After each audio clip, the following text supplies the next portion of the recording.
अस्सलाम वालेकुम dear student of class 10th my Mohammad Javed Khan. बच्चों, अपने पिछले वीडियो में मैंने आपको एक चैप्टर पढ़ा दिया था, Gandhi ji and a coffee drinker. ठीक है, तो थोड़ा सा रह गया था वो मैं आज आपको पढ़ा देता हूँ। ठीक है बच्चों, देखिए यहाँ तक हो गया था व्हाट हैड रियली हैपेंड। उसके जहन में ये बात आ रही थी कि पता नहीं क्या हुआ होगा, गांधी जी कॉफ़ी लेकर आ रहे होंगे या नहीं आ रहे होंगे। ठीक है, तो ये इस ख्याल से कि पता नहीं कहीं कॉफ़ी का प्रोग्राम कैंसिल तो नहीं हो गया, उसका दिल डूब गया। लेकिन जब गांधी जी कमरे में एंटर हुए तो एक ट्रे लेकर आए, उसमें कॉफ़ी भी थी, टोस्ट भी था। तो गांधी जी उससे क्या कहते हैं, गांधी जी वॉज स्पीकिंग, गांधी जी उससे बात कर रहे हैं, क्या कहते हैं, now here is your coffee and toast, लो तुम्हारी कॉफ़ी और टोस्ट आ गया। एंड माइंड यू, बुरा मत मानना, I made the coffee my self, मैंने ये कॉफ़ी तुम्हारे लिए खुद बनाई है।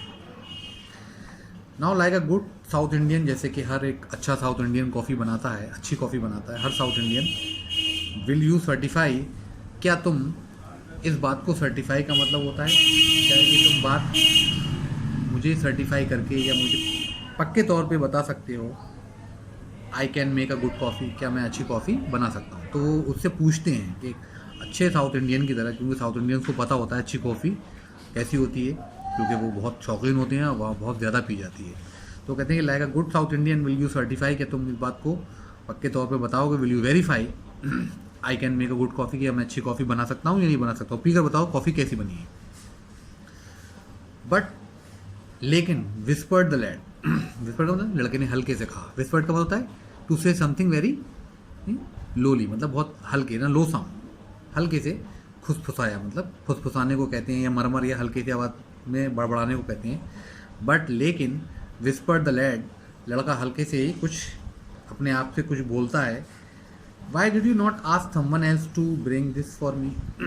तो कहता है कि गांधी जी, आपने किसी और से क्यों नहीं कह दिया कि वो मेरे लिए कॉफ़ी बना दे या वो कॉफ़ी मेरे लिए लेकर आए, आप क्यों लेकर आए, आपने क्यों तकलीफ़ उठाई। आई एम वेरी सॉरी, मुझे बहुत दुख है कि मैंने आपको परेशान किया। I put you to this trouble, कि मैंने आपको ये परेशानी दी, इसलिए मुझे बहुत दुख है। I am sorry that I put you to this trouble. Now now, Gandhi ji कहते हैं इन बातों को छोड़, कॉफ़ी पियो, कॉफ़ी पियो। Said Gandhi ji, do not ruin your coffee, अपनी कॉफ़ी मत ख़राब करो, ठंडी हो जाएगी। Cold coffee is bad coffee, coffee ठंडी होने के बाद बहुत बुरी हो जाती है, कॉफ़ी पियो। यू सी, तुम जानते हो, बा वॉज रेस्टिंग, बा उनकी बीवी का नाम है, लोग उनको बा कह के बुलाते हैं, कि बा जो है इस वक्त आराम कर रही हैं। And I did not dare to disturb, और मेरे अंदर हिम्मत नहीं है कि मैं इस टाइम उन्हें डिस्टर्ब करूँ, because it was an untimely hour and Ba was resting and the kitchen was closed and he did not want to disturb her wife at this untimely hour of the day, क्योंकि ये रात का वक्त था, वो सो रही थी, दिन भर वो काम करती हैं, थक जाती हैं। तो मैंने उनको डिस्टर्ब करना है बेहतर नहीं समझा। And then he said suddenly, तभी उन्होंने ये कहा अचानक, well I shall leave you now, I shall leave you now,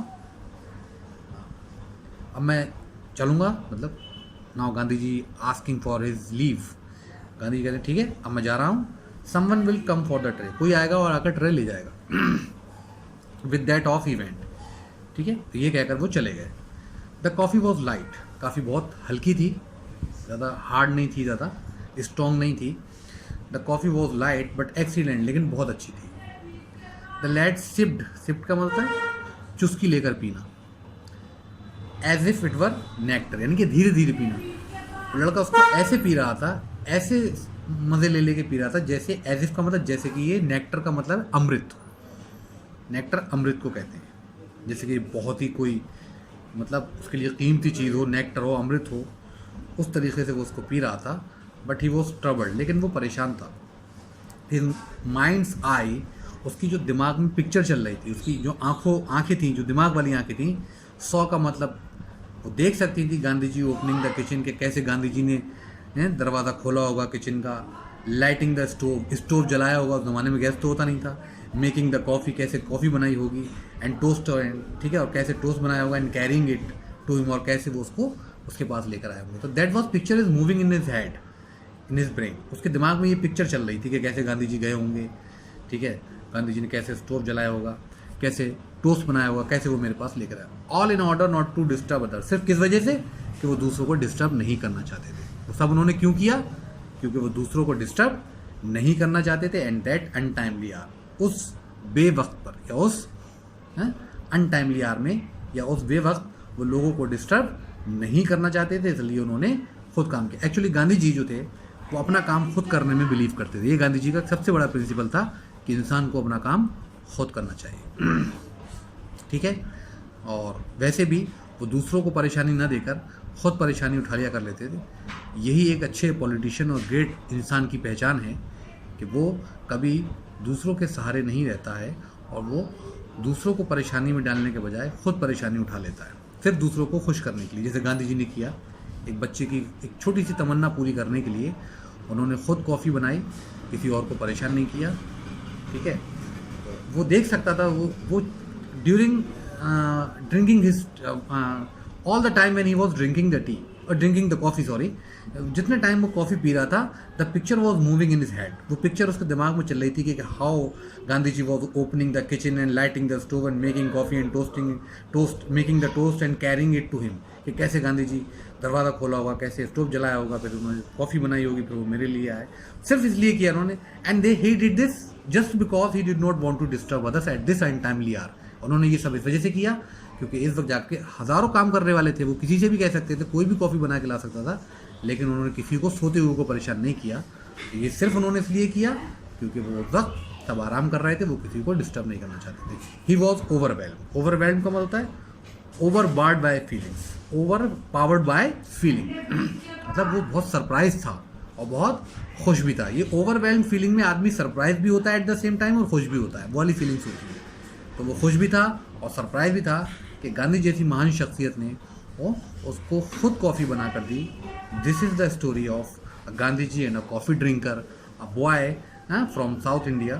ठीक है। ये कहानी है गांधी जी की और ये सच्ची कहानी है गांधी जी और एक लड़के की जो साउथ इंडिया का था। कैसे वो बीमार पड़ा, कैसे वो साबरमती आश्रम में एडमिट हुआ, कैसे गांधी जी ने उसको उसकी देखभाल की, उसको नर्स किया और कैसे उसको कॉफ़ी बनाकर पिलाई।